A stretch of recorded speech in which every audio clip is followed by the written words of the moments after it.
Hi everyone, today we're going to talk about 10 myths of parenting. And we're really excited about it to see what they are. We just read through them very quickly. So myth number 1 is good parents never lose patience. Wow. This is something that very early in our marriage I realized, already with you, that I didn't have as much patience as I thought. Yeah. And then, of course, with the children, this was another layer of understanding that I wasn't very patient. Yeah. And it's a lie just, I think, when you go into parenting and you think good parents don't lose patience and you lose patience like the next day already, then it can like really like push you down because you're like everybody else has so much patience. And especially if you're in a group of moms, I saw that sometimes. You have those moms that seem so patient and so kind, and they speak with such a soft voice, and you're like, she never lose patience, so there's a problem with me. Yes.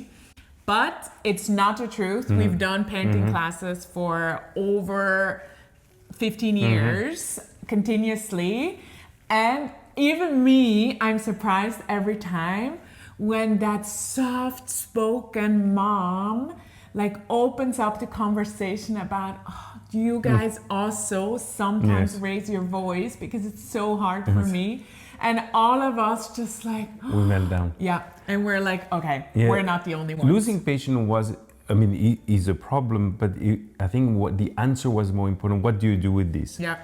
You know?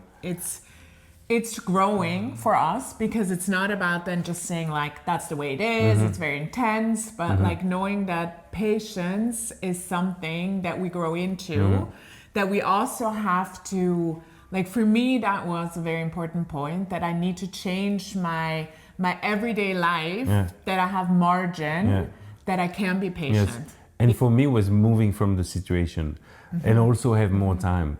I knew exactly when like I'm under the stress of time, and very often I'm stressing the time myself because I don't have these buffer zone like you mentioned. It's expectations just this that, is like, when kill it. I was exactly. Yeah. So when we lose our patience, like be repentant, ask for forgiveness very quickly, but then also grow in it, because if you ask for 18 years and you're exactly the same and you didn't change, your kids and adult kids get very frustrated. So like for me, it's just like a daily, like God, like I'm grabbing the fruit of patience that you present to me. Help me to do. Yes, love it. So myth number 2, if your child misbehaves, you failed as a parent. It's a big one too. In my case, I never felt I failed, but I felt the shame, which is another story. Yeah. But I didn't necessarily felt I failed. But when we did parenting classes with men, it's rarely they will have the impression they failed. But in the parenting classes with a woman, another story. Yeah. It's a mom thing for sure, I believe, that because because it's so much that we do, if we work or not, it becomes kind of a role that is so much more than just a job. And if our kids like act out or hit another child or are disobedient, don't have any respect, all of that puts a lot of shame on us. Yeah. And it's actually not fair. But it's the roles in society, you will believe it's the mom. It's the same with these jokes sometimes when I cook for people, like we invite people, and I'm like, maybe it's not going to be good enough. They won't think I cooked anyway, they will think you cook. It's like these old school roles that people think, which is not fair. Still in the head, and as well, because I love to watch documentaries, and if it's like about like a killer or like some other bad person, I won't like elaborate here. It usually is like when they interview the mom, it's like, do you feel like you've done anything wrong? Do you feel like responsible because you've raised this monster? And I rarely heard them asking the dad. So it's kind of also from society, just this pressure on the mom. And it's a myth that is not true. Like, it's not if our kids, what was it? misbehaves, because they will misbehave many, many times, it's not tied to your identity. No. I think what we need to do is just to keep on working on it. And how do you react again? Yeah. And reacting, like, one thing I've learned from my mentors in America is that, like, it like just lifted the burden, was to just say we're working on it. We're working on it, and then really work on it, because we can say that all day, all week, all month, years on, and never do it. But we're working on it really helps us in the moment, because every other parent doesn't judge you. They know how it is, and if they do, it's their problem. Yes. But it's really a lie that if you're a good parent, your child never misbehaves, because our children are set into our care for us to train them, so they naturally misbehave. It's part of the process. Yeah. So number 3, happy children should be your main goal. That's one that I will believe, right? That's kind of it. Yes. I need to be careful not to fall into this. Yeah. For me, happiness is sometimes, and also for my own life, for the life as a couple, happiness has a huge value. When everyone is happy, everything rolls. Yeah. But it's wrong. It's even a lie. It's not even a myth. It's it's a lie. Yeah, the myths are a lie usually in here. But it's true, if we place happiness above everything else, especially in parenting, we won't parent our kids well. So happiness shouldn't be our goal in parenting. Maybe like way in the future, when they're adults, they have their own children, and they're like grateful of everything we've done, but they won't be in the moment. Even as teenagers, they won't usually be able to just say thank you so much for putting that limit. So happiness is a huge myth, is a huge lie, and we're not parenting for happiness, but for transformation, really, and for the long term. Number 4, teenagers naturally pull away from parents. Yeah. That's a lie. Yeah. I mean, it's a reality, let's put it this way. No. But I mean, no. But what I'm saying that is, I think we're cursing our years with our teenagers by saying very often everyone says, it's going to be hard. I wish it's going to go quick. I wish they're going to go out of the house, blah, blah. I think we're cursing this season that can be seen as something beautiful. And if you enter the gate, if you enter this season by believing this is going to be the best season in your life, I think it really helps to see the gold in this season. Yeah. And set the atmosphere again, and believing that it's going to be the best season doesn't mean again that it's going to be the happiest season, but not expecting that, like, we usually go into this like, oh, this is going to be very hard, and everybody tells you if you have a teenager, oh, like that's like the hardest time, like the terrible twos, which is already in a name, like very negative, and we just like brace ourselves for difficulty. And it's kind of like there's no other way. Yeah. And because there is no other way, even like yourself and the people around you, it's like a no solution kind of mindset. And I think that's the danger. Yeah. And even our mentors. It's like you're a victim. A victim, is it? Victim of the time. But there's nothing you can do. And even I'm reminded of our mentors that like challenged us once in saying like the teenage years are a myth. Yeah, I mean, that's another story. Yeah. Which go really deep in like almost that we've created that time.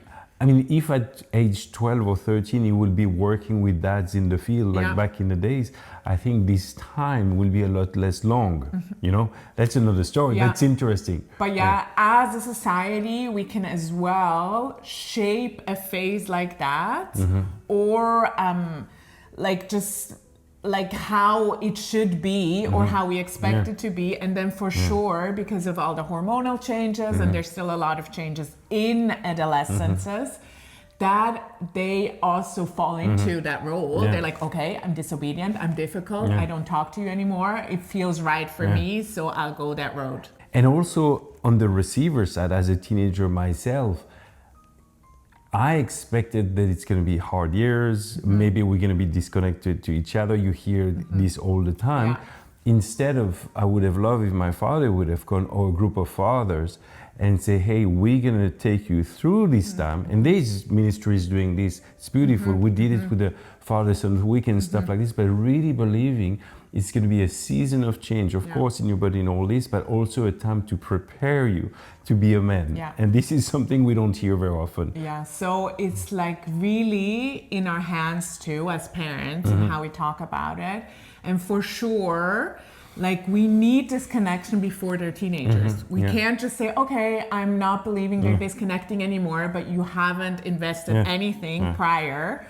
So we invest before, and then we really speak blessing over this time. We are excited about this time. We change our conversations around this time. We won't speak negatively to our like moms groups or in our churches or even outside, but let's change our language in that, because that will be powerful. We are a family, and it's the best time to create memories. Imagine if I would have heard this. You know, it's very different. So number 5, a baby saves a marriage.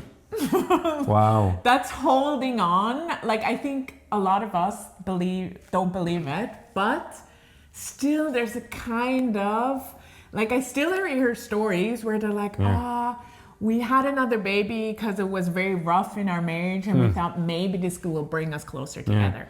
I wonder if it's more like a woman's thought. Because I would rather, in my opinion, a baby will kill the marriage. Well, like, that's extreme. No, but if you're already doing bad, I think it would be worst. Yeah, for sure. It never saves a marriage, or like never, it's maybe hard, but I've never heard it saving a marriage.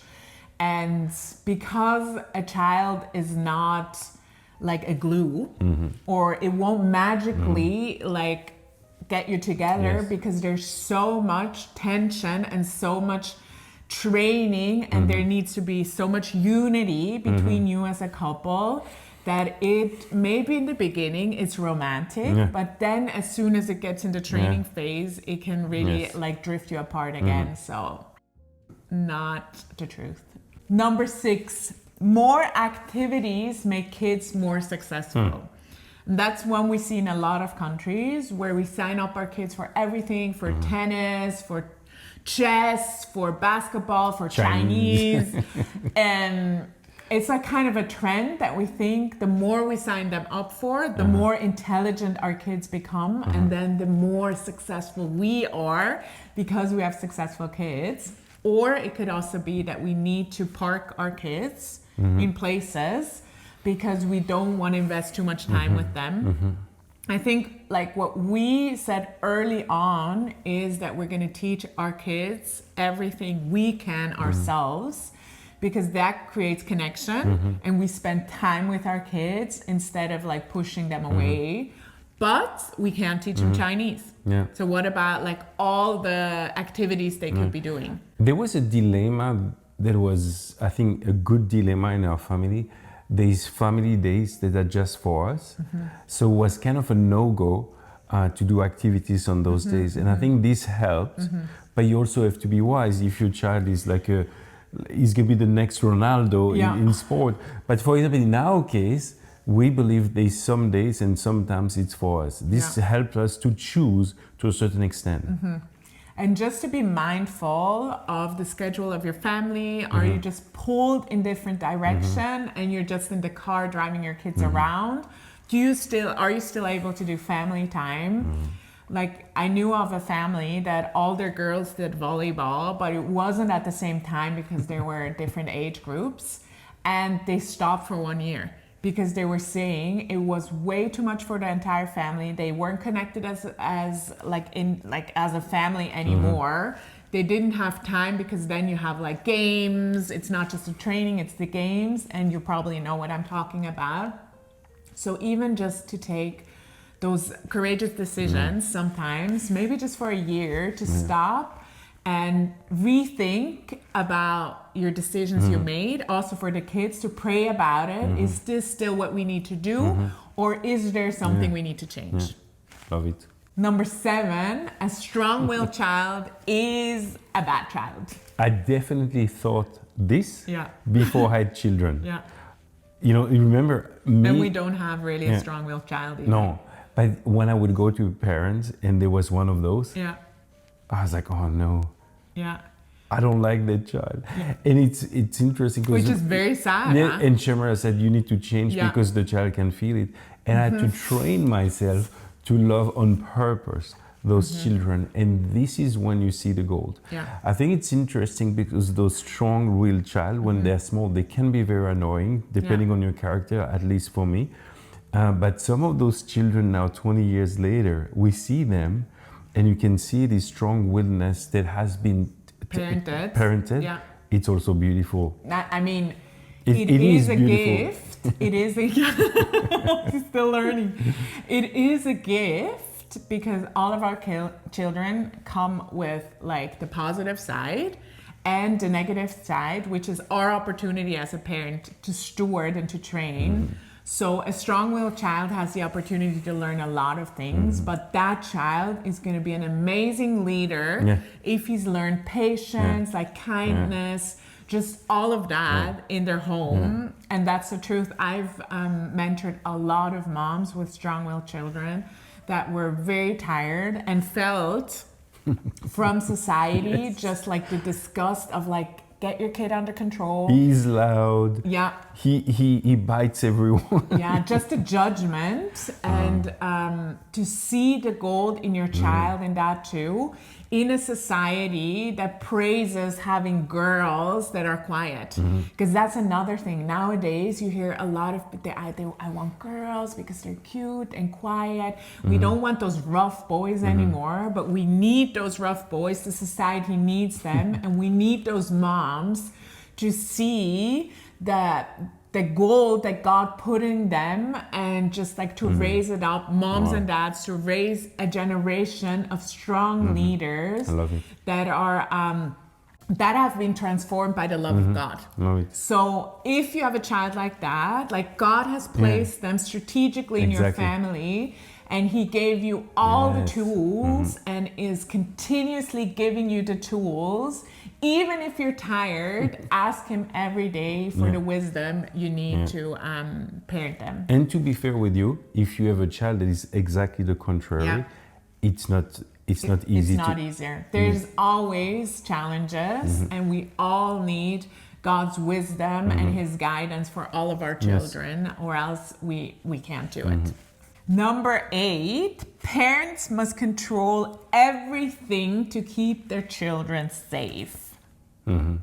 The word already is wrong because we can never control our kids. Yeah. And control is not discipleship. Yeah. We need to disciple our kids and not control them.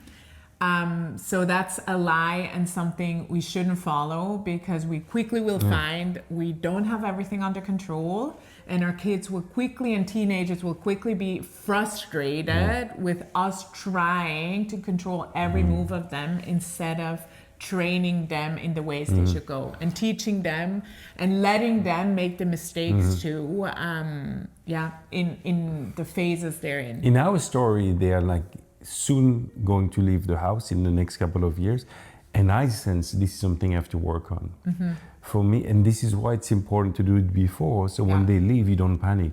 And I can totally understand, you know, they go and drive, they go and travel, and if you didn't basically let them go in the hands of God and you say they are your time ago, it's going to be a very hard wake up. And I think this is why sometimes we don't go away from our parents. We stay kind of how do you say, we don't there's this dependency that we goes, don't leave them. we don't leave them. There's this dependency.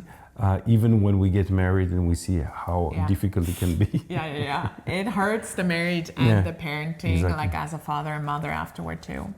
9, if my child is digitally skilled, they are digitally wise. It means, they can open the phone, they can do everything, they can change passwords. I hear parents say that all the time. So my kid knows even better than me. Look at how they know to unlock the smallest babies. And I'm always like, I wouldn't see that as something positive. There is a lot of danger. The pornography is just on their hands. That's what we see. And many children, a lot younger than what we think, maybe 5, 7, like this, that's the first time they see pornography. And the problem with pornography, I would have never used those words before, but you have been sexually abused by looking at this when you're at a young age. Yeah, because you're not ready and you don't know how to process it. And the enemy uses that, but not even pornography. It's we I think did a video on that. Kids shouldn't, if we didn't, we'll do one. Kids shouldn't have a phone, be on a screen before 3 years. So it's not necessary that kids need to like do little baby games or like make little pictures or do little films of themselves the whole time. You can push it aside for later. I mean, as long as you can. Even 3 is way too early. But invest into creativity. Yeah. There's so much more your baby can play with, and lay with them on the floor and play with them will develop like their creativity way more than a phone could ever. So no. 10. A Christian home means children will automatically follow God. Unfortunately not. What is a Christian home, first of all? But if it's a religious Christian home, for example, at my place, it was a Christian home, but I didn't really sense that it was kind of dropping on me. It was not really flowing on me. It was a private thing that my parents had. Of course, they brought me to church, but I didn't really sense an influence, like a straightforward influence in my life. I never really knew how my parents pray. I never heard them taking time to pray really for me, for stuff. They would say, hey, we pray for you. But it was not something practical. Together. And I think even if it's practical, our children can go astray, but I think it's very important. It's something that will live from inside in our homes. And this is going to help the children to see that it's something real, but they still have to make a decision. Yeah. And I think because of this myth, what it means is that it's an automatic. Yeah, that we don't have to do anything. Or we just send them to church. That's also like something, and then they'll be Christians or to a camp. But it's really living faith day in, day out in our home and teaching them diligently, as it's written in Deuteronomy, when we're sitting, sleeping, walking, driving. It's not written driving, but nowadays we're driving a lot. So take every possibility that you breathe and live your faith in front of your children, and you're including them in it, then it becomes tangible and alive. Yes. And that's what changes it for your children too. The bonus 11 is discipline and grace cannot go together. No. That's a myth. It's a lie. That people think either you have to be strict or you're loving. Yeah, I love together. Yeah, I mean, because the only healthy parenting style is for it to be together. And if you read the Bible, the way God is seeing you, the God is loving you, those two are so important to grow and to feel, to receive identity, to grow. Yeah. So disciplining your child is not loving your child. And loving your child doesn't mean you're not disciplining it at all too. It needs to go hand in hand so your child can grow up in a healthy way. Yes. If anything is missing, it's abusive, and it's like your child won't flourish into the person they need to be. Yeah. So none of them goes without each other. It's a hand in hand. So we all have those myths, and maybe like God needs to debunk some of those myths because it keeps us from really growing or from parenting our children well. So pray about it. Ask God, where is something in your own life that you're believing that is not true? So that could really be uprooted and exchanged with His truth. Yes. So this was a fun video. We really loved that. Like just getting into the myth. Add any myth that you have Yes. in the comments. We'll read them. And we're looking forward to next week. Bye. Bye.